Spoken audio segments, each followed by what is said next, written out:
doing, everybody? And welcome in to Wisconsin Sports on the Go with Trage. And it's a special. It's a special. We're going to be planning this from now on. It's a special now. Wisconsin Sports on the Go with Trage / Brutally Honest Sports. We're going to do a little crossover event for you guys every week so we can expand ourselves into Philly culture, into the national level, everything like that. So I got Aaron with me here today. It's a fantastic day. Whenever you're listening to this, Friday, Saturday, Sunday, whenever you're listening, hopefully it's a fantastic day. You know, up here in Wisconsin, we're currently, I believe, 3/4 of the state is in a flood watch right now. It has rained on top of rain on top of rain. It's just ridiculous. But Aaron, how are we doing today?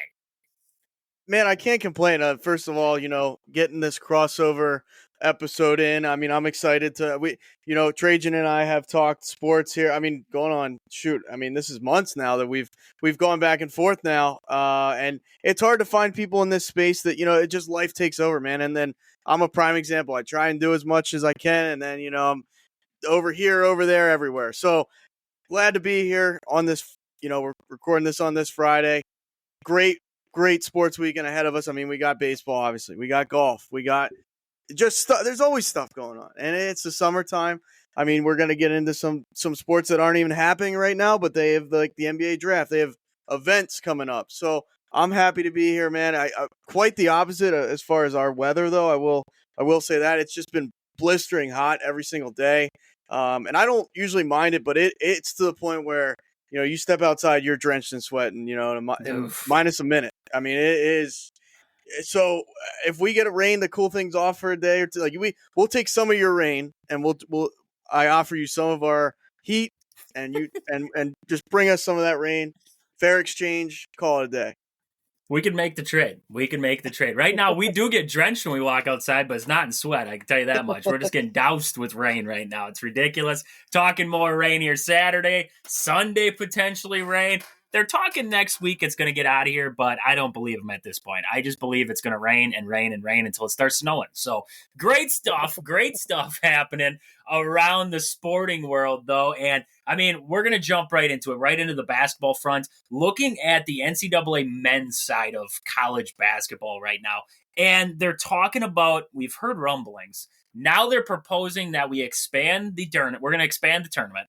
Up from 68 teams, we're going to go to 72, potentially 76 teams in the NCAA tournament. They want to add more play-in games and another site for those play-in games, or the first four, as it's called right now. It would turn into the first 8 and then potentially turn into the first 12. I mean,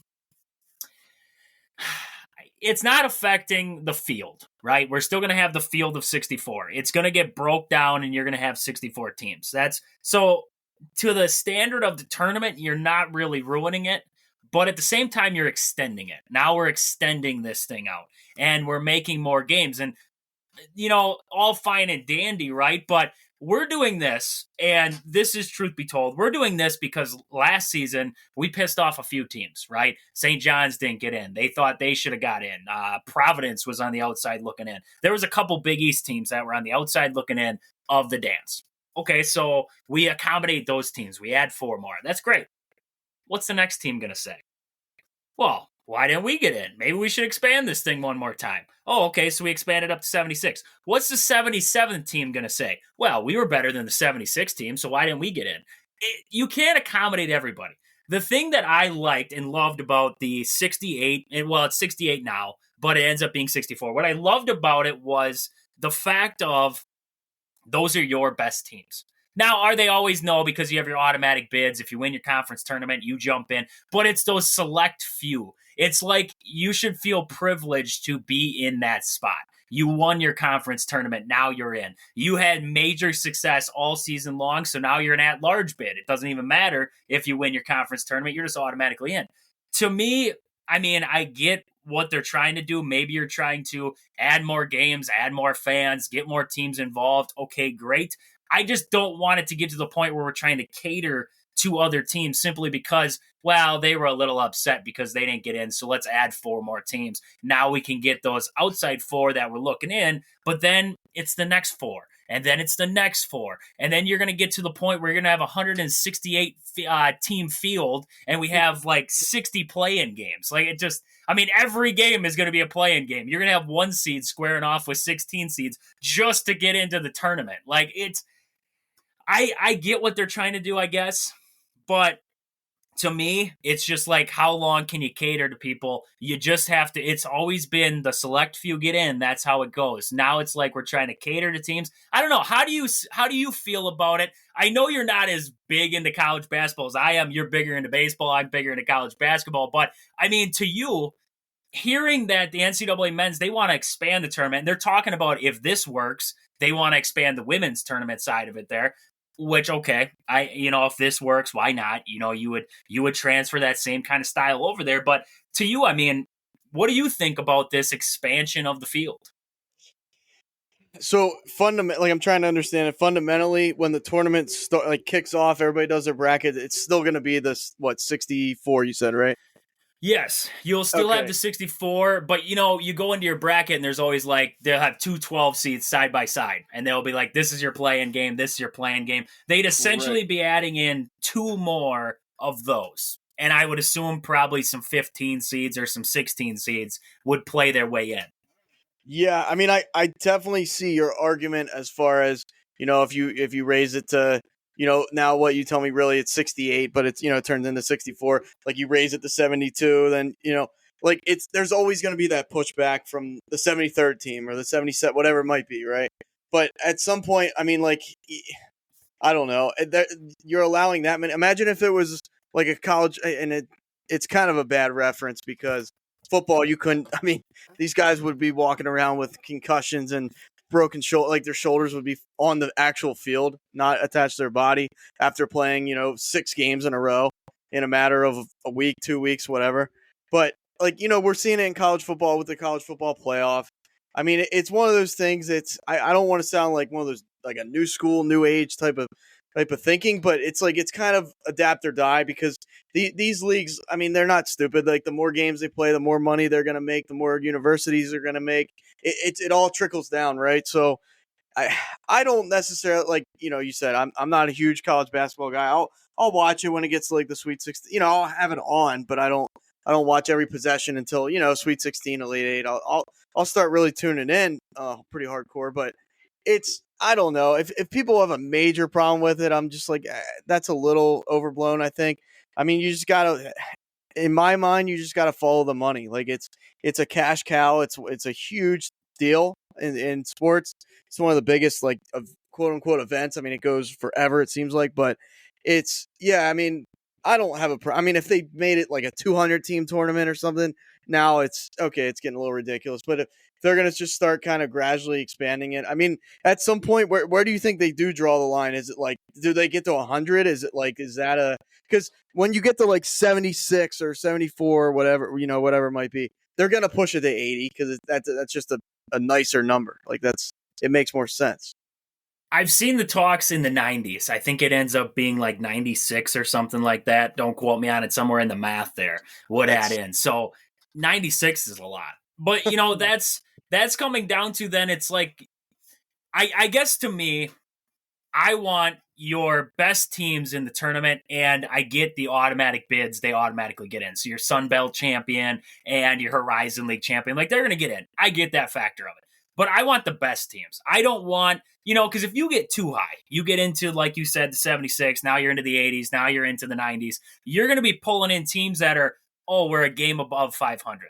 Like we absolutely were terrible this season, but we're going to get thrown into the field for a play-in game. And as we know, tournaments, you get hot, you just roll it. Like that's just how it goes. But I mean, you take let's just say a Penn State team, right?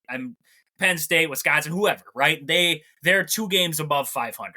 And you throw them into the tournament, into a play-in game against some, I mean, mid-major, like not really like backwaters kind of team who, hasn't really faced the talent that they have. And I'm not saying I watched Wisconsin lose to James Madison, so I'm not going to say that Wisconsin would win that game. But I mean, it's just, it sets those teams up for right away disaster, not even getting into the field. Like they're in the field, but they're not. In the 68, technically, you're just in a playing game. You're not actually in the field until you win that first playing game. Now I'm in the field of 64. Now I'm actually in the tournament. Before that, you're not in the tournament. Like you're just playing to get into the tournament. So I guess the higher you get, that would be my only thing.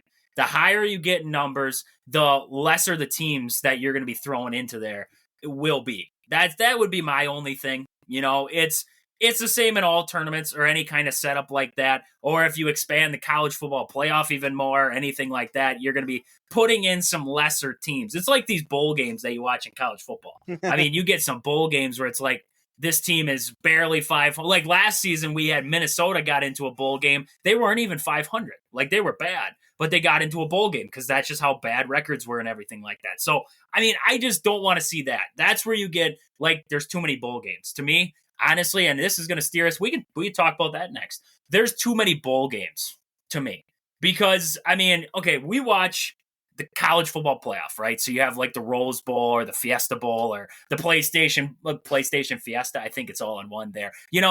Those I don't even know. There's so many random bowl games out there, but that's the issue. There's so many random bowl games out there. So you get your main like 4. You watch your college football playoff like usual. You get the Rose Bowl game if it's not involved in there. You might have your teams, your top teams playing in some bowl games. But outside of that, you get like the Pinstripe Bowl and you get, just the Duke's Mayo Bowl and I mean the GoDaddy Bowl and the Avocados from Mexico Bowl. That was a bowl. I didn't know that, but that's a bowl. It's like you get to some of these and it's like, why are we giving viewership to this? Why are we giving TV rights to this? It's like, nobody's watching this. And these are sub 500 teams squaring off in a bowl game. I just think there's too many bowl games, to be honest with you. I really do. I think there's a line that's drawn for bowl games, and I think we're expanding a little too far. Because it's like, what do we start in December? Like early December is the first bowl game, and it goes all the way until January 6th is the national championship or around that portion whenever it falls. I think it's like the first or second week of January, but that's a long time. That's like constant bowl games. And if you're a college football enthusiast who just loves watching football, maybe it's great for you. For me, it's like, why am I watching a bowl game on a Tuesday at 11 o'clock in the morning? Like that's complete. Like the Badgers played in that Duke's Mayo Bowl. It was on like a Thursday at like 1 o'clock or 2 o'clock in the afternoon. It's like, I'm working still. Like why are we here? Why are we in this stupid thing? Like, I don't know. To me, it seems like there's a lot of bowl games. There's a lot of bowl games, not needed bowl games. I don't know. How do you feel about that? How do you feel? Is there too many bowl games? I don't know. I'm kind of split on it because to me, outside of like I love college football. Like don't get me wrong, there's not a lot of college football games I'll watch outside of the Penn State of the world, honestly. Like I'll watch some schools here and there. Like I have an interest in University of Delaware. They're they went to the FBS now. Like that confuses me still. It was always Division 1, Division 2. Now it's like FBS and FCS, and I can never like figure out like which one's FBS, which one's FCS. But long story short, like don't get me wrong, I'm not gonna watch maybe I'll watch Wisconsin because they're Big Ten or Minnesota because they're Big Ten or Northwestern. But I don't have a problem with all the bowl games just because to me I don't know how to explain it. Like it's ingrained in college football to me because it's like, oh, here's the Citrus Bowl, here's the now they've made the Rose Bowl will be like a college football playoff game or whatever. Like it like things are getting switched around as far as that's concerned. So I'm okay with them keeping like a million bowl games. It's one of those things. It's like either watch it or don't. Like you don't have to watch it, but like it's cool that it's available. Like because the problem I've always had with like one of the only problems I see in college football that I don't necessarily like is like I've seen Penn State do it year in and year out. Like seasonal end, early December type deal, late November sometimes, just depends. I almost want to say late November a lot of the time because they'll have a month off, but when they played the Rose Bowl against Utah, I mean it was like a month off. Like they're not hitting each other like they would hit go out there and hit Utah, and it's just like I've never understood why it's such a delay. Like, I get the holiday season and stuff, but why not? Like, you end the regular season end of November. Why not the second week of December? All these bowl games, like most of these games are over, and then maybe the national championship is like December 20th or so. Like the delay in that type of thing is kind of puzzling to me. I'm sure they have a reason. It's probably like there's winter recruiting. There's all that type, and all the schools are doing it. It's not like a Penn State thing, or like if Ohio State's in something, oh, we're gonna push it back for you. Like it's the same thing every year. But I don't necessarily have a problem with. I mean, it's kind of silly. I mean, there's like the Tostitos bowl, like there all these like bowls that are just it's goofy, but it's to me it's college football, like kind of in a like it's just different. Like college football is different. I kind of like it for that reason. The NFL is like very professional, very like NFC Championship, NFC Divisional Round, this and that. And like college football is a little bit like, okay, we have the bowl games, we have this, we have that. Like it's a different atmosphere. It's a different like just kind of culture with the college football, uh, you know, in that space. So I don't, to answer your question very, very long winded.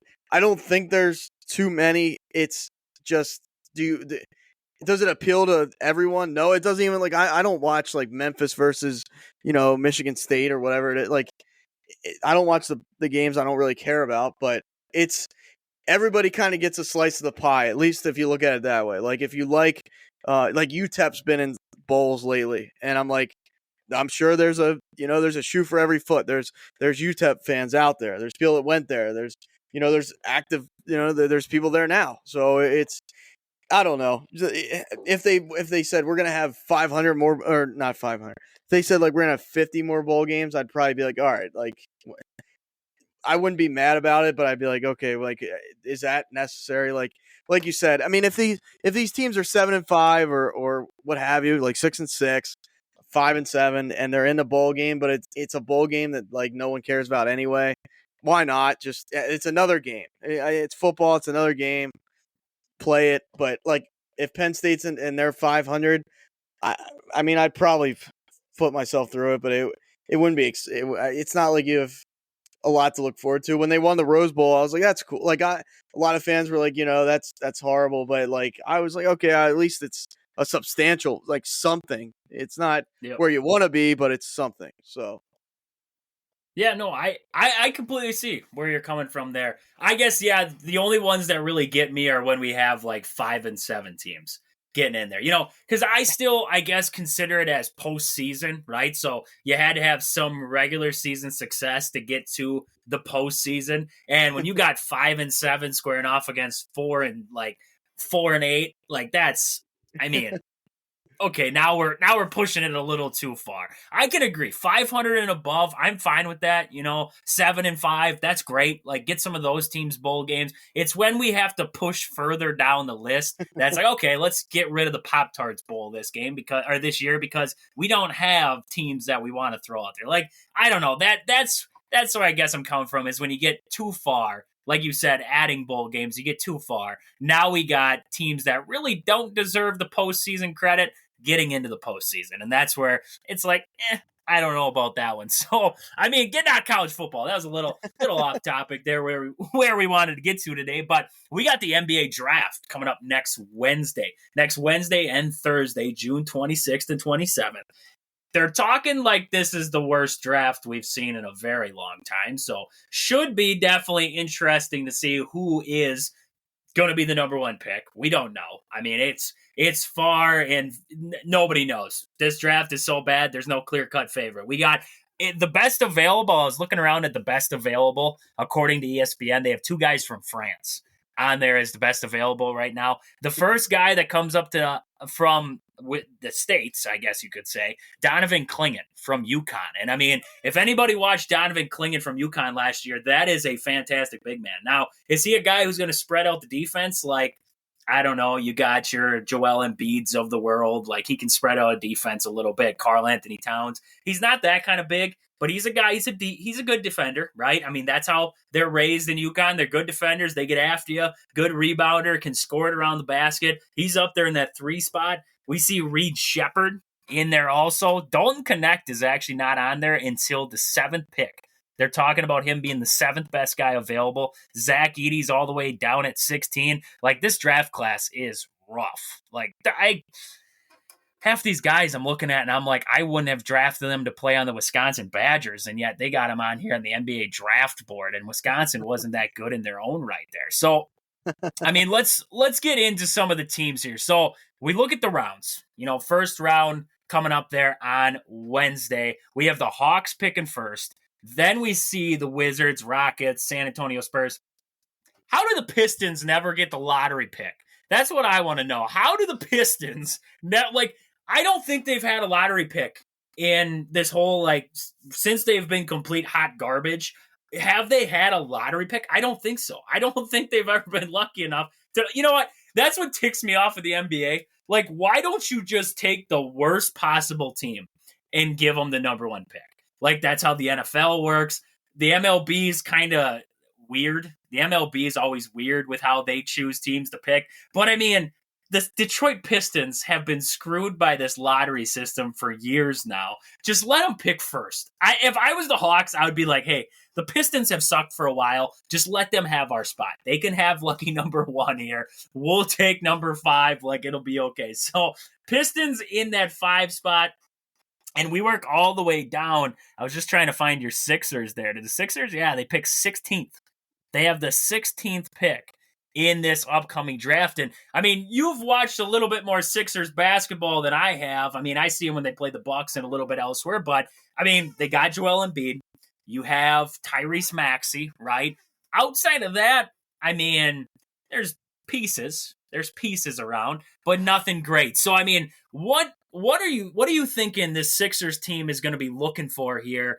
Yeah, like I said, this is a bad draft, so it's not like you're going to win the draft. You might just win the draft in that 16 spot. I mean, where are you leaning if you are the Sixers right now? Are you looking for a shooter? Are you looking for defense? What are you looking for if you are the Sixers there? Yeah, I mean, I'm not a huge fan of this roster right now. I mean, a lot of people, are. It just doesn't. I mean, there's guys here like, Kelly Oubre, good season, like nice player, right? Nice player, but not anything to, I wouldn't say write home about. Like, I'm not asking for Kevin Durant in his prime here, but Kyle Lowry, what does Kyle Lowry really do anymore? I mean, not much, you know what I mean? And he's never been, to me, like some people say, oh, he's not that bad at the defender. He's not a good defender. He's just not. So, I mean, obviously you bring up Joel Embiid and Maxey, like that team goes as they go, without a doubt. The guy that came up smaller than Mini-Me in the playoffs, like especially this year, is Tobias Harris. I mean, what a waste of a contract. I'll be the first one to say, like, they should have kept Jimmy Butler and let him, like, that was basically the decision they made. They made their bed, they have to lay in it, and then Jimmy Butler goes to Miami, and then he came back to Philly to play them, and he was like, really, Tobias over me? Like, he literally, he even said that walking into the locker room quite a few years back at this point. But I forever think they made a mistake there. I'm not a Tobias guy. I just don't think he's that great. So, I mean, that being said, he's still under contract. He's still going to be there. I mean, he averaged 17, 3, 17 points, 3 assists, 6 boards. I don't know. He's 31 years old, but he plays like he's 41 sometimes. Like, I'm not on board with that. So, I mean, if they can scoop a decent power forward in this draft, I say do it. Because, Joel Embiid's not making you much better. Like, we talk about, WAR in baseball and things like that. I would love to see what, like, that guy's WAR is, or equivalent to that. So, I would go power forward. I mean, I know, like Maxey basically plays the point, and he's fine. Embiid, I mean, Embiid's going to get hurt. It's just how many games is he going to miss?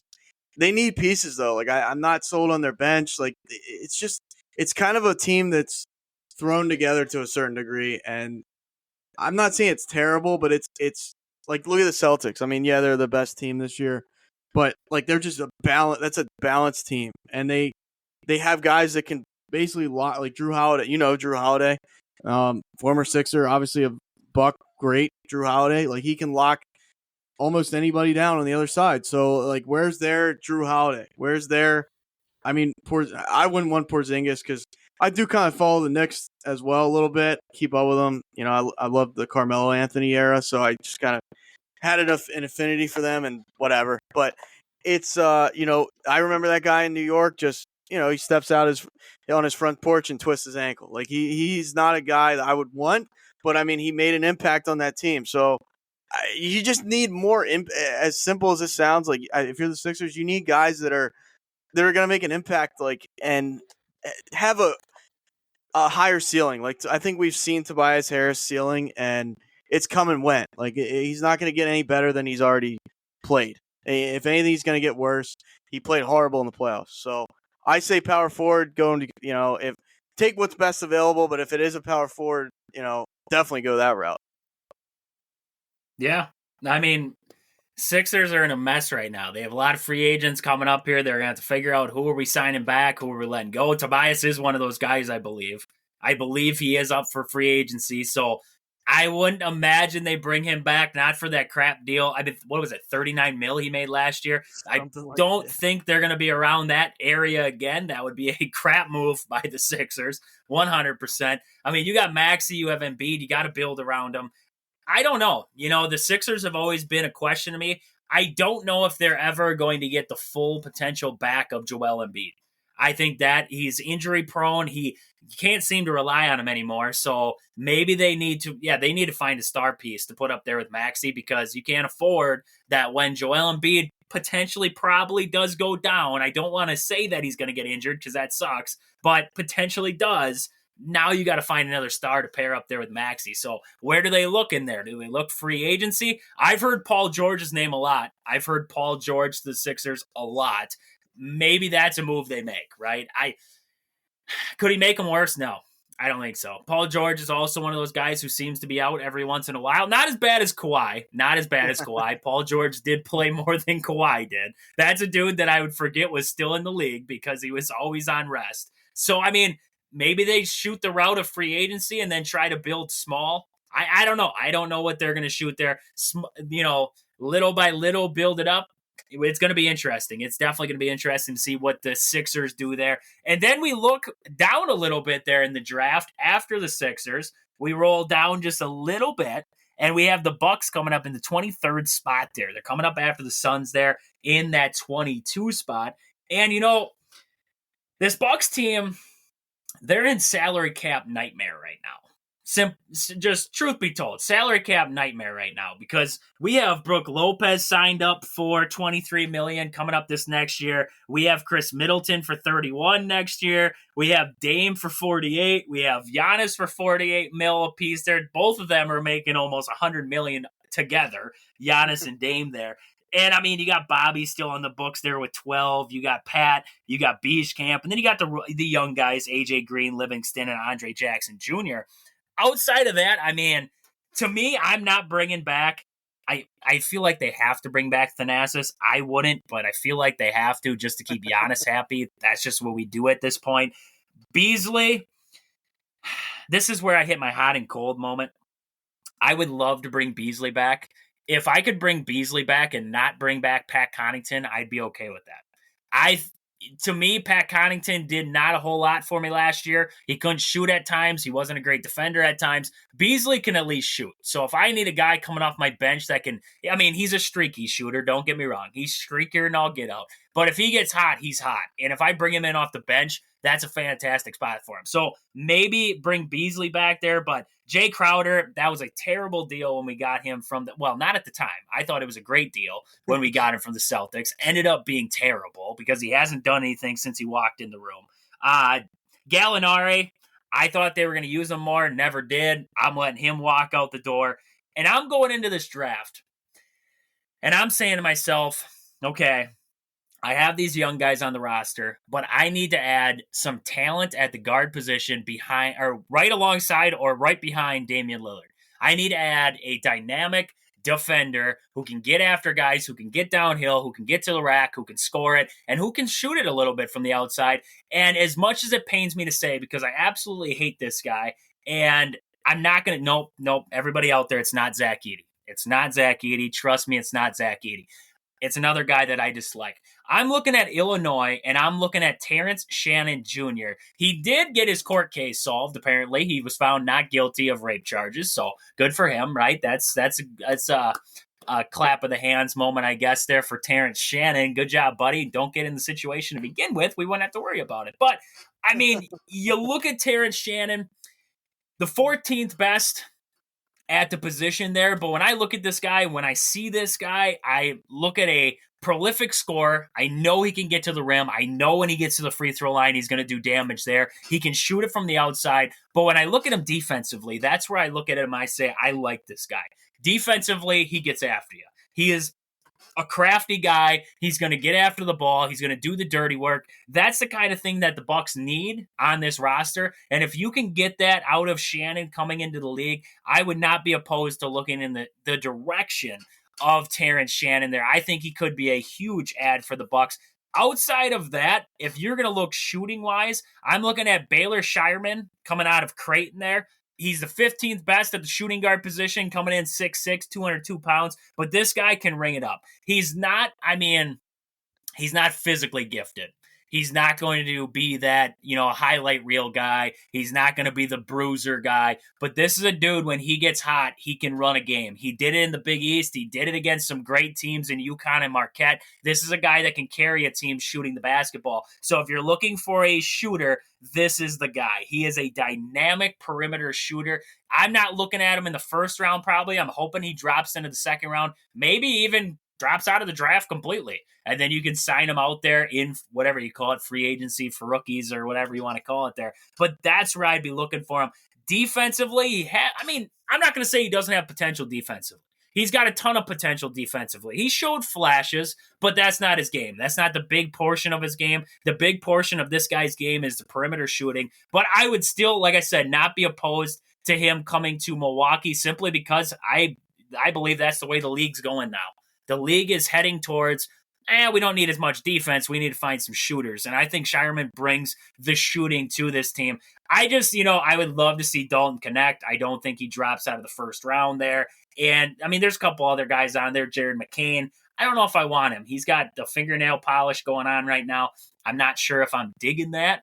But I don't know. Did you watch a little bit of Penn State basketball this year? Because if they played Indiana when you were watching, this guy could be a juggernaut. And he might be better than Zach Edey going into this draft. That's Khalil Ware coming out of Indiana there, the big man. This guy, can shoot it from three. He's a 7-footer. He's above 7 foot there. I was just trying to pull up his wingspan there because this guy is massive. A massive body. 6'11". He registers 6'11". He's a 7-footer in my book. 210 pounds. This guy can shoot from the outside. He's a rim protector. He's got unreal athleticism. He can get after you. This is a very good potential talent here. Number 4 positional rank there at the center position. If any team's looking for a center out there, this might be your guy. He's athletic. He gets after you. The only thing that troubles him is his understanding. From what I gather, he struggles at times to, I guess you would say, the feel of the game, the being consistent in his play. That would be the only knock that you could really say on this guy. So if you're looking at him, he is a talent. He is definitely a talent and a force to be reckoned with there in the paint. The only thing I would say is that you might be getting a guy who's going to take a little bit to get him going. And you kind of worry then because James Weissman was a talent, but he never developed because he could never find that feel for the game. Now, it probably didn't help. You know what? You thought it would have helped that he was with Steph and Clay and all those guys, but it might not have helped that he started out in that kind of situation because the pressure was on right away for him to be that guy. So maybe this isn't the right spot for him. I don't know if he's in the league anymore. I've never heard of anything of him since then. But, that could be another potential guy I'd be looking at if I was the Milwaukee Bucks. I'm not in the Zach Edey boat. I'm not. Would he be a rebounder? Yeah. Would he be a post player for me? Yeah. I just worry, the league's kind of going away from those guys, and your dominant big guys now are the guys who can spread the floor and shoot it from the perimeter and are a little more athletic. And Zach Edey just does not have the defense, the athleticism to play defense on some of the big men in the league. I don't know. Is that a fair assessment of Zach Edey? Because I mean, to me, like Jokic, Embiid, you could even say Giannis qualifies as a big man. I'm just trying to think of big guys out there. Bam Adebayo, right? Some of those guys, like Anthony Davis, even for Pete's sake, Anthony Davis, Rudy like Gobert, Rudy Gobert, Cat. I mean, could you see? I mean, you've watched Zach Edey a little bit there. I mean, could you see Zach Edey fitting in defensively, trying to play against any of these guys? I don't necessarily, off the top, like I don't know. I mean, obviously he's got the size, 7'4". I mean, the size isn't everything, obviously, but it's one of those things. Like if you have your doubts against, on a guy in college, can he play defense? Very well in college, probably not so much. These guys of the NBA are going to tear him to shreds. Now, I mean, we saw it with like when Giannis came in the league versus like what he looks like now. I mean, the guy, night and day difference. So maybe with an off the field coach or off the court coach, I should say, just gets him right, gets him, fundamentals are big. I mean, obviously, if you're playing a point guard or shooting guard position, like nowadays, I mean, truth be told, the only time I see him play respectable defense is in the playoffs. But like big men, I mean, they still bang around in the paint a good bit. And if you don't have the physical attributes to do so, like you'll get annihilated. Like it doesn't matter who. It could be the worst center in the league, and he'll put up a double on you. It just is what it is. So I don't know. I'm not ruling him out as far as like that he couldn't. It's another. I don't know. It's a kid from a Big Ten school. I just don't know. You know what I mean? It's a wild. It's like taking a quarterback from USC. It's like, well, the track record probably doesn't support this or support success at the next level very well. To go back to your Khalil Ware, I mean, he went 18-14 against Penn State. Indiana barely beat Penn State, but 69-50 or 61-59. But obviously he played well. So yeah, I mean, it's tough. Like there's guys. I remember a totally different reference, but like everybody was, oh my God, Sam Bradford's going to be the next thing since sliced bread, and I was like, no, he won't. Like he had all day to throw. He, at Oklahoma, he had probably the best O line in college football, at least that year, maybe of all time. I never see the guy. I've never seen him blitz in college once. I mean, it was just like insane. And then he got to the NFL, and like, yeah, he put up decent numbers, and like people will tell you, oh, he wasn't that bad. He is one of the most forgettable quarterbacks ever, and he got paid very handsomely to do absolutely nothing in his career. So, like, there's been guys that we've had our doubts. Oh, this guy is an injury. Like the Eagles are dealing with the Kobe Dean from Georgia, a linebacker. Oh, everybody's like, oh, he slid in the draft. He's going to be like, this is the steal of the draft. He hasn't done anything yet, and this is like his third. I think going into his third year. And he's like taking second team reps, and I'm like, this guy might not be anything. Like it is what it is. Like, you know what I mean? You got it at some point. So it's draft evaluation to me is so tough. Like, we saw it with Baker Mayfield in the NFL. Like, oh, is he worth a number one pick? I don't know. But then there's outliers like Tom Brady. You know what I mean? What, he's a 5th or 6th round pick, goes on to be the best. Unfortunately, goes on to be the best quarterback of all time. So I don't know. It's so tough. And like, I'll ask you this: like, what sport do you think?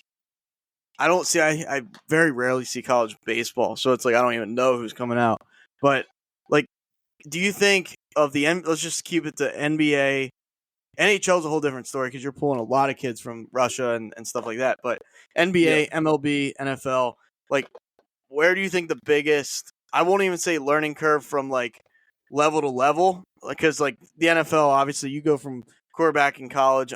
If you're running a basic offense, like, there's been so many years Penn State ran the most vanilla offense you've ever seen, but it's those guys going to the NFL. And like I said, take the learning curve out of it though, from just a talent perspective and like a adjustability in game type thing. Is it harder NFL, MLB, or NBA? What would you say?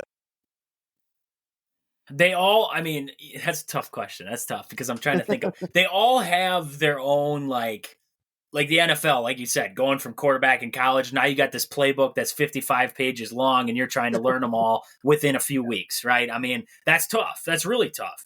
The NBA is like, the NBA, you know what? I got to say, okay, the NBA is probably the easiest. I mean, end of the day, you might be playing against a little more talent, but I think the defense actually goes backwards when you get into the league. There aren't as many guys who are up in your face kind of thing. And so I think the NBA is probably the easiest to jump into. Now, is the pressure higher? Yeah, it's higher when you get up to the league there. But at the same time, it's like it's a little bit easier. The NFL is probably my next one. I would say the NFL is probably second, just because there's a reason why the NBA, you jump right in. The NFL, you jump right in if you're good enough. The MLB, it takes time. It takes time. You start out in rookie ball and you work your way up. Sometimes you're in rookie ball for a year. Then you're in single A for 2 years. Then you're in double A for a year. Then you're in triple A. And then we see guys who are these fast rising prospects. Like, I mean, just not to shoot them down or anything, but we saw Jackson Holliday rise through the rankings. We're talking like this is going to be the next dude. Like he's going to come into the league and he's not even going to take a break. And then all of a sudden it was like somebody cut the brake lines on his car and he crashed right into the wall. Like that's so, I mean, and that's not to say Jackson Holliday couldn't be that, you know, a great hitter or, you know, whatever at some point in his career. The MLB is just tough. I mean, you get up to that next, you know, I've always said, and I learned it from Gary Varsho. And if anybody out there doesn't know who Gary Varsho is, that's, if you know Dalton Varsho, he plays for the Toronto Blue Jays now. That is his dad there, Gary. He played in the league back in the day, and he was a scout for a while for multiple different organizations. And the biggest thing I took from him was that he said, there is such a difference between the AAA level and the major league level, it's not even funny. He said, if you're the guys at the AAA level are not facing pitchers who are even in the same echelons as the big league pitchers. Because if you're that good, you're already in the bigs. You're not even wasting time at AAA. You're already in the bigs. You might have a couple days at AAA, but you're in the bigs. The only time you see a guy who is, I mean, nasty or worthwhile, like a Garrett Cole or anything like that, is when they're on a rehab assignment. That's the only time you're going to see them. Outside of that, you're seeing average Joes. So that's where I guess I would say that the MLB is the toughest because you come up through the league, through the rankings, right? And you're facing, I'm not going to say you're facing slumps. Like you're not facing terrible pitchers. But when you get up into the bigs, you're facing Garrett Cole one night and the next night, I mean, I know you hate Nestor Cortez, but then you get Cortez and then the next night you got to face, I mean, then all of a sudden you go to LA and now you're facing Tyler Glass now and you're facing, I mean, I believe Kershaw is on his way back, but, you know, you're facing a guy like Kershaw, and then, you know, you travel to the Orioles, and now you're facing, I know Bradish is out now too, but I'm just going to use him as an example. You got Burns, and then Bradish. It's like you never get a day off. You're always facing somebody. And that's where I just feel like the MLB is so much harder for guys to advance and get through the rankings simply because the talent level, there's a reason why not everybody makes it. There's a reason why there's lifetime guys in the AAA level. Like it's just sometimes that's as far as they can get because that talent does not go to the next level. The NBA, the NFL, I think you know early. You really do, you know early. I think the MLB is so tough because, I mean, a lot of Wisconsin fans out there listening, you guys remember Castanera. I mean, coming up to the rankings, that was that guy. He was an all-around great hitter. This guy was a force to be reckoned with. He came up to the bigs, had a good first year, and then it was just a tank. And then he turned into the Barry Bonds of AAA. The dude can hit 320 down there with 30 home runs, but we bring him back up, and it's like, where did that guy go? I just feel like, I don't know, to me, and I want to know your answer because you asked me the question. You got to tell me your answer. But I just feel like it's so much harder to work your way up in the MLB rankings. Well, yeah, no, I certainly agree. I mean, I remember the story about Juan Soto where, I mean, the Washington Nationals, their Double-A team's like 40 minutes from my house. It's Harrisburg, Pennsylvania Senators. So he played up there. Harper played up there. I mean, a lot of guys, you know, Ryan Zimmerman, you name it. Like those guys have come and gone through there. And like I remember there was a story that came out, you know, when he got to Harrisburg. Hey, you know, you might want to have more than a sleeping bag. They told him. Like basically, he had a sleeping bag, and he's like, "Don't worry, I won't be here long." And sure enough, I mean, he's a phenom. We're talking. We're not talking about we're not talking about whoever. Like we're not talking about some average Joe guy. Just like those are guys. Generational players. Like your Harpers, your Trout, your Soto, your Judge. Like there's a lot of good players, but those are like the upper echelon. Like there's a different level. And then as the Oilers score and make it a 2-0 game, that's awesome. But the base. I mean, it's kind of humbling because, like, I mean, I'm sure Bryce Harper was probably never told, "Hey, you suck." Like, he's probably never been told that until he got to the major leagues. Like, the guy was, just on a silver platter. Like, and then you get drafted by the Nationals. Hey, you're starting at the very lowest rank, bud. Like, it does not matter if you're Bryce Harper. It doesn't matter if you're Christian Yelich. It doesn't matter.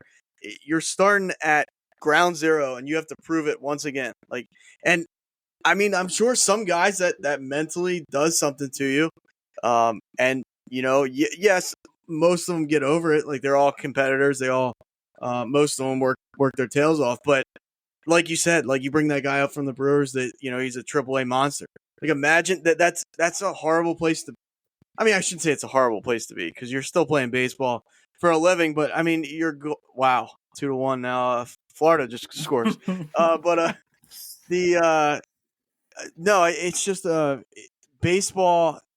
You kind of.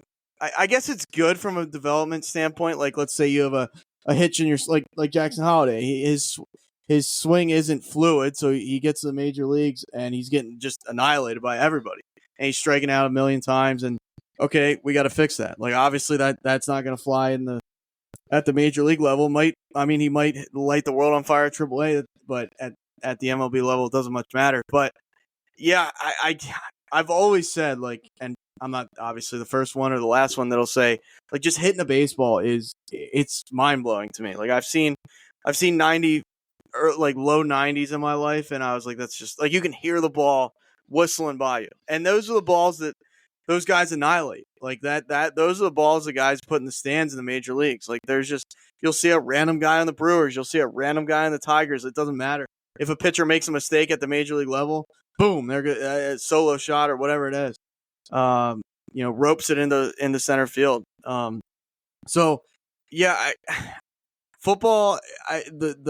Obviously, I mean, if you're playing in the SEC every week, I don't know how much of an adjustment it is when you go to the NFL. Like, don't get me wrong, they're like, I've heard Derrick Henry say it is like boys compared to men, but I mean, still, like, at the clip that these guys are getting drafted to from the SEC to the NFL, I still got to think like it's an adjustment. They're bigger, stronger, faster. Yes, probably the first couple of years are really tough. If you're a running back or something, it's like, wow. I mean, this is serious. But I would have to think basketball would be the easiest because, like, you're not physically getting beat up nearly as much as football. Baseball, like you said, the pitching is just, night and day difference. Night and day different. And then, like, basketball, they're just, are they even bigger? No, not really. Like, everybody's huge. So, I mean, yeah, what, the 3-point line's further back? I mean, I don't know. I mean, is it really? Yeah, it's the best players out there. And there's, like, I think the NBA carries the least amount of players of any, like, even a hockey team has more, obviously. But I got to say that's the easiest from a in-game, like, just playing the game for what the game is. That's got to be the easiest of the three. Not easy, but easiest. Yeah. No, to put into perspective of mine what I said before, baseball, I would say, is more of the mental part. You got to get physically stronger as you go, but the mental part. Football is like the mental and physical part. That'd be your two biggest adjustments that you got to make. And then basketball, I guess, you would say talent. You would say basically talent is the big thing you got to have to play in the league there. So definitely, that was an interesting question right there. So I want to we were talking about baseball there a little bit. I want to stick with baseball. I want to get to the new segment that we're going to debut on this show every week between, the crossover show every week here. And that's going to be who's for real and who's faking it. right? Who's faking it? Who's faking it a little bit, and who's playing up to snuff right now? So we're going to look around the league right now. We're going to look at some of the division leaders, some teams that are maybe trailing by a couple games, and I just want to know who's for real and who's not here. So start it off. We're going to start out in the AL or we're going to start in the NL East. We'll start in the NL East right here. The Phillies. They're at, an impressive clip right now. 49-25. We're talking about a team with 11 losses at home, 14 on the road. Like, unreal. A plus 101 run differential. 4-6 in their last 10. They have scuffled a little bit, but this is a team that, started out hot and they've stayed hot. They're almost to 50 wins. Is this team for real? Like, we're talking about this is the best team in the National League. Like, that's where they have them right. They're, looking at the power rankings, looking where they're ranked right now. This is the second best team in baseball. This is the best team in the National League as of right now. Is that the truth? Is it real? Or are they? They might be, but there's still some flaws. See, I go back and forth with this one. I'm watching them right now. They got base. If you're a betting man and the Diamondbacks play the Phillies, it's just like they are the kryptonite of the we saw it in the NLCS last year. They're struggling tonight. Oh well, now it's about to be 4-3. But Diamondbacks for some reason, man, it's something with them. But they're getting hot. Corbin Carroll's heating up. I don't hate them, even though after last year, I what's the hate? It's the Diamondbacks. But I struggle because there's a couple guys on this team. Like, yes, even, every team, I'm sure you could mention some guys on the Brewers. Oh, man, if that guy would just consistently hit 30 points, a 30-point average better, the team's probably significantly better. But, Castellanos, man, he is an anchor at times for this team. Like, he swings at everything. Like, you could literally throw the ball in the other batter's box, and he's taking a full cut. It blows my mind. I remember him on the Reds, and he would swing at stuff here and there, but not. It's just I don't quite get it. But they still have so many good players. They've loaded up. They're like third or fourth in payroll, which is it helps. So I don't know. I'm not gonna go as far as to say they're not for real or they're phone. I'm kind of in the middle. I'm a little, and that's kind of a shitty answer, but family friendly show. But the Dodgers, to me, let's just say both teams are clicking on all cylinders. I do really like that Phillies rotation outside of Taijuan Walker, who is hot garbage. But it's like 1A or 1B to me. Like, the Dodgers have the capability of being the best team in the NL as well. And it just depends on how consistently this line, because we saw the Phillies go to Boston, struggle. They struggled against the Orioles. They, they took 2 or 3 from the Padres, but it's every team goes through it. I get that, but this team sometimes is all or nothing with the offense, and much like every team. But do I have full trust in some of the they just sent Johan Rojas down to center field's kind of a problem unless you play Marsh there because. Rojas got sent down. I can't even think of the guy they got from Pache. Not great. So yeah, their pitching's been great, but the hitting's been a little suspect. So I will say they are for real, but they're not without flaws, and we've kind of seen that lately. Yeah, no, I agree. I would say they're for real. This is a definite World Series contender. I just think that, like you said, there is some flaws. There is some flaws throughout that lineup, some holes, right, throughout that lineup that I think teams may be able to expose at some point here. So sticking with that NL East, the next team down on the standings list, the Atlanta Braves. Now they're sitting 41-31. They're hanging around without Acuna, without Strider. They're hanging around there. Is this team for real? Can they make a playoff push? Are they for real? Or are they going to fall off? Are they kind of just faking it right now, hanging around, but they're going to fall off a cliff?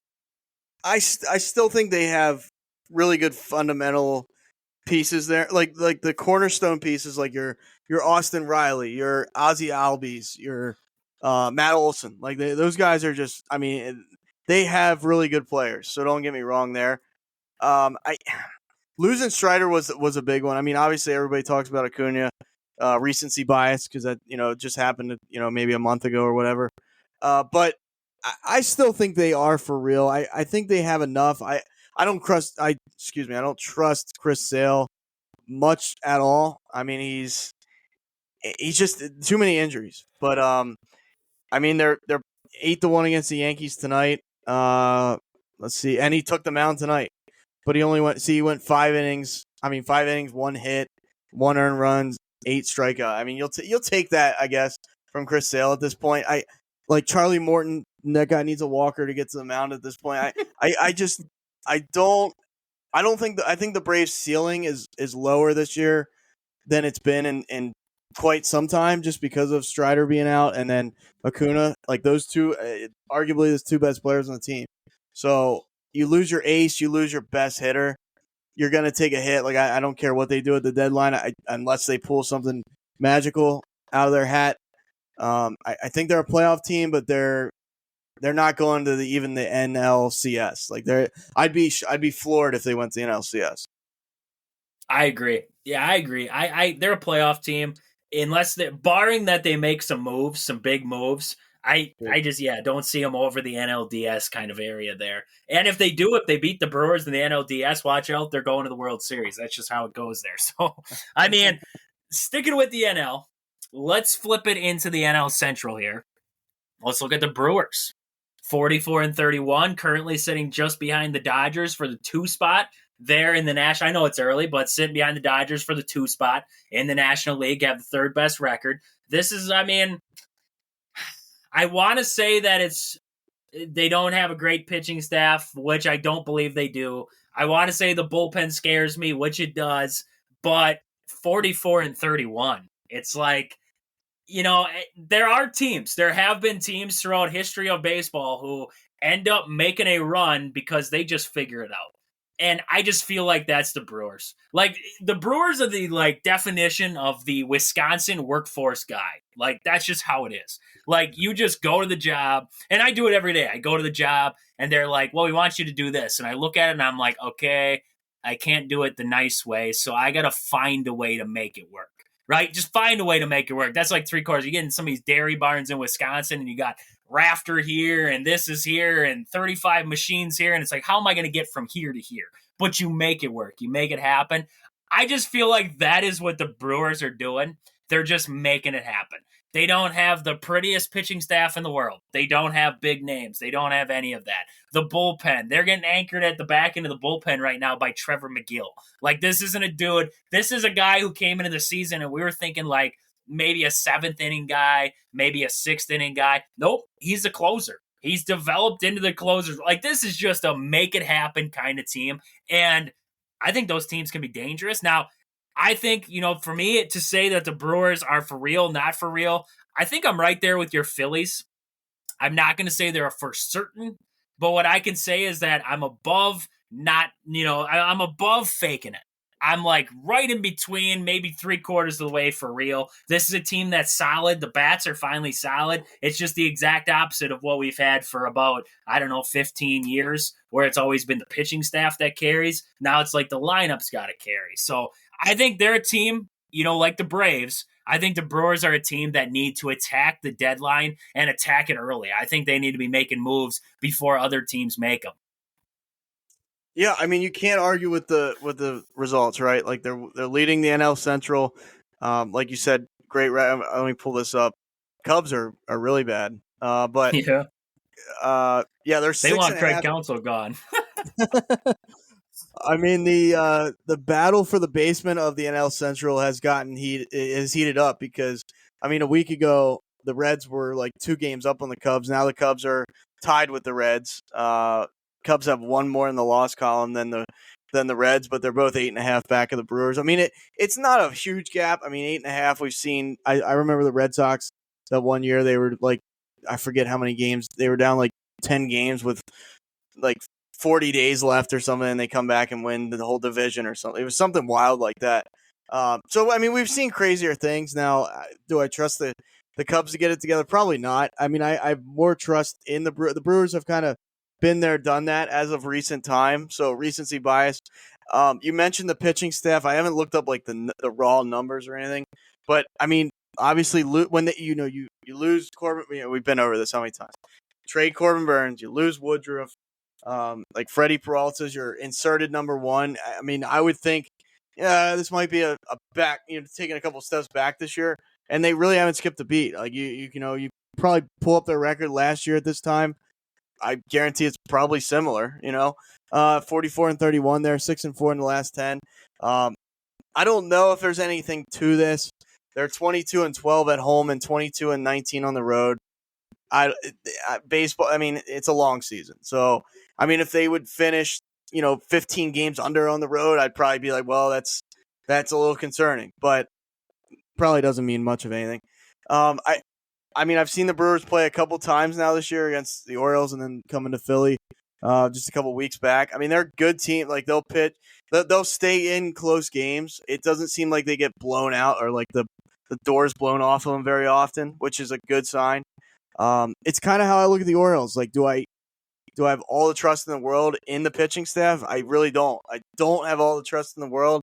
I wouldn't put all my chips in the middle of the table on their pitching staff, but so far so good. I mean, I think they're gonna win. I mean, barring something crazy, I still think they hold on, win the division. You and me both probably know that they won't do a ton at the deadline, even though they should and could.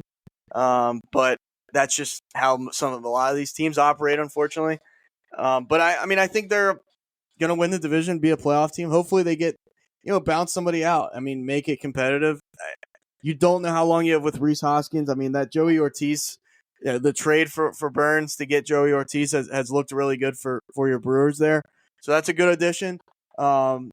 And you got some bright spot like Terang, right, the second baseman. Yep. Like there's good Contreras, good players on this team. It's just when you go up against like the Phillies in a 7-game series, do I see them having enough ammunition? That's the thing. And like there's times I watched, I've seen the Orioles go up against the Yankees. I'm like, oh my god, like there's just guys they got every bullpen guy in the face of the earth.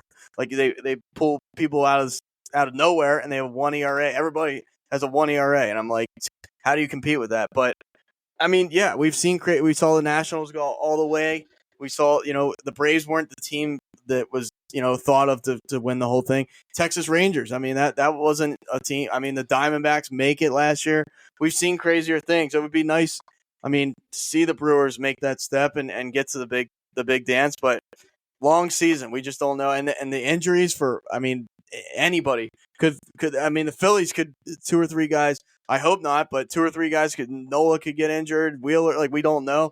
I mean, we're seeing guys, starting pitchers just drop like flies. So I mean, hopefully that doesn't dictate like who wins it all. Like, oh well, this team probably would have won it all, but now they're a shell of themselves because they lost everybody. I mean, I don't know how the Orioles are going to stay afloat. Honest to God, I'd be shocked if they don't make a move at the deadline, but I wouldn't be shocked if they didn't either. So with their starting pitching injury. So that's going to be interesting to me. Who can stay remotely healthy the longest in both of these leagues and in the divisions and everything else? That's the big one I was going to say is Rhys Hoskins. The Brewers are doing all this. That was the big offseason acquisition for the Brewers. Like, that was the big bopper. And right now, I mean, you look at him, I believe he's only hitting 221, 10 home runs, 30 RBIs. Like, he hasn't even he's not heating up yet. And if he does, this lineup becomes that much more potent if everybody continues to hit like they are. So that is, I mean, 100%. Like you said, and that's the key for me, the 7-game series aspect. Do the Brewers have enough? They're good right now. They're fine right now. You're not in a 7-game series against these teams. You get breaks from these teams. But if you get into the playoffs and you get against the Phillies or the Dodgers, do you have the ammunition to back you up to go against some of those pitching staffs? That's going to be the thing that I think the Brewers have to prepare for in this trade deadline, in the trade season here. So, I mean, we'll go quick here. We'll go quick because some of these teams we can relatively say for real or for not real. The Dodgers. For real? I mean, I would say for real. Mookie Betts is out for a while, but this team is loaded. You can't really find many holes in them. I'm for real with them. Yeah, they're unfortunately for real. For real with the Dodgers there. So these are a little more interesting there, coming back to the AL. I mean, the Yankees, I'm going to say, honestly, they're for real. The pitching staff's pretty good for them there. I mean, they got some pretty good arms there without Garrett Cole. Now Cole's back. That only makes it worse, right? And then the bullpen's solid. The hitters, the infield sucks. The outfield's great. But I'm going to say that they'll figure it out along the way. I'm going to put the Yankees for real. I think they finally will make some noise once again and make it probably a they're going to make the playoffs. I don't hope that they make it any farther than just making it in, but I mean, it's bound to happen at some point. Yeah, I mean, it's last year was a delight to see that they finished 2 games above 500 and they missed the playoffs. That was just like in my lifetime, that's unheard of. Still finished with a winning record, like for the 38th year in a row or whatever it was, which is just frustrating. But I mean, they're for real. Sometimes I really question, like how far can their lineup take them with a lot of holes in it. But I mean, Judge and Soto, you could argue, are like two of the best, like probably the 2 best hitters in baseball when they're both right. So just that 2-headed monster to have to worry about all the time is tough. So that's going to allow other guys to get good pitches. Like Verdugo's having a good year, and then Volpe's kind of becoming a pretty good player. So, I mean, they have enough now. Do they have enough to go to the World Series?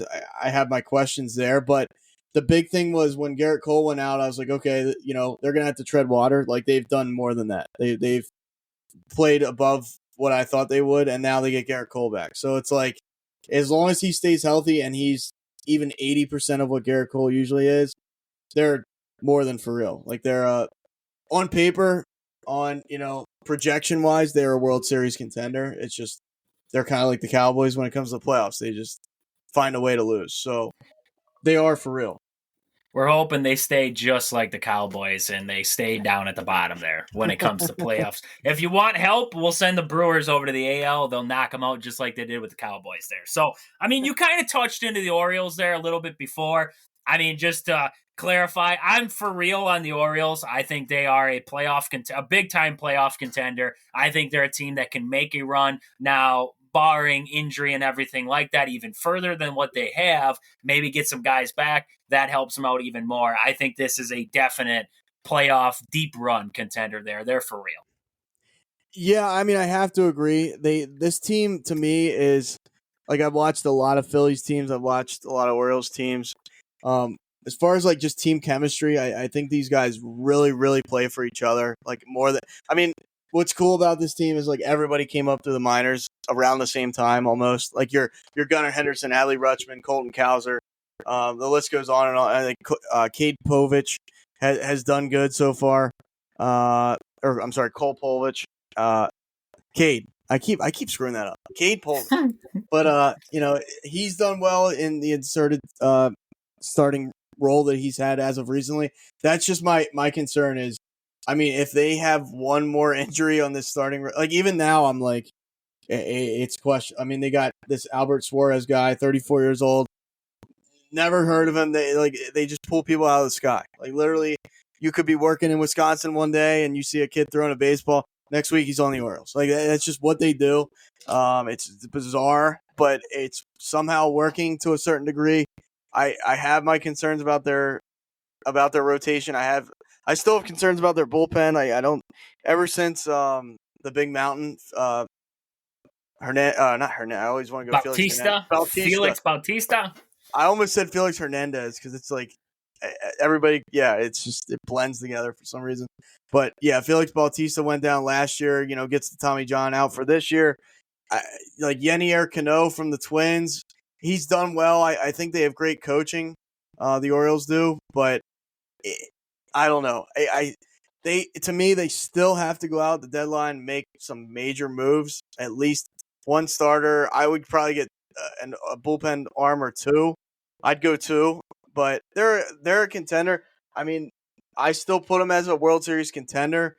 It's just it's tough. And then I start thinking, well, how do I like this team matching up in a 7-game series? Like just how we talked about the Brewers. Like, do I trust Grayson Rodriguez to be as good as he is in the regular season? I don't know. And then Kyle Bradish going out, Tyler Wells going out, John Means. I could have told you he was going to go out, but it's boom, the three-headed monster of rotational arms, all three are gone. So it's hard to weather that storm. I hope with the new ownership they say, you know what, let's make a push. This isn't John Angelos anymore. We're not going to sit on our hands and just try and collect money and make a profit here. Let's actually go and try and compete. But time remains to tell you that, and they're going to be a substantial World Series contender. Losing Bradish, now they have to make a move. They have to make some type of move. Okay.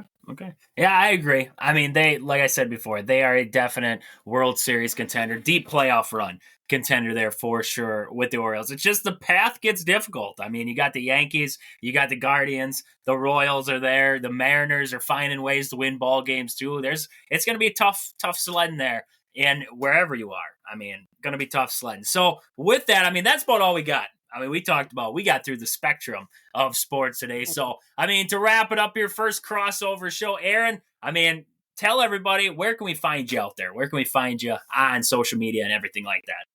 Yeah, no, we definitely hit on everything tonight. I appreciate the crossover and the whole idea behind it. I love it. We'll keep doing it. You can find me on Brutally Honest Sports Podcast on Spotify, Apple Pod, all the other, podcast platforms that probably no one else listens to, but Spotify and Apple, and then on Twitter at Brutally Honest, just no T on the end of that. Awesome. And I mean, you guys know where to find me. Wisconsin Sports on the Go with Trage. This has been the brutally honest take of Wisconsin Sports on the Go with Trage. Thank you guys for listening. We'll catch you guys back here on Monday. But until then, deuces.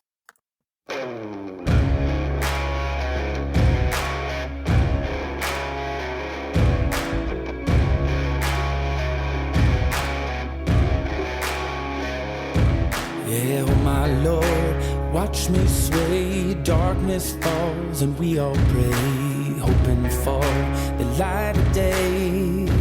Down to the river I have held the devil's hand, felt the weight of my own sin.